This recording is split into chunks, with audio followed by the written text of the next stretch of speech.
एक मसीह खातून एक ख्वाब देखती है और उस ख्वाब में वो समुंदर के किनारे चल रही होती है। जब वो समुंदर के किनारे चल रही होती है तो अपने कदमों की तरफ निगाह करती है कि उसके कदमों के साथ दो कदम किसी और के भी होते हैं, और ये कदम खुदावंद यीशु मसीह के होते हैं, जो उसके साथ बातें कर रहा था, उसके साथ गुफ्तगू कर रहा था कि अचानक ही समुंदर में तूफान उठना शुरू हो जाता है, जिसकी वजह से वो लड़की घबरा जाती है और डर जाती है। और इस सबब से वो अपने कदमों पर निगाह करती है तो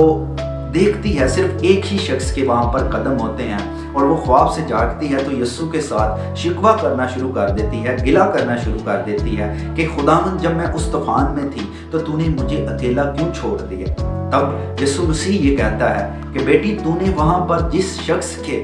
वो दो कदम देखे वो तेरे नहीं बल्कि मेरे थे, क्योंकि मैंने उस वक्त तुझे अपने बाजुओं पर उठा लिया था ताकि तूफान तुझे ठेस न पहुंचाए। तो मैं ये कहना चाहता हूँ कि जो ख्वाबों में बचाना जानता है, क्या वो हमें असल ज़िंदगी में नहीं बचाएगा?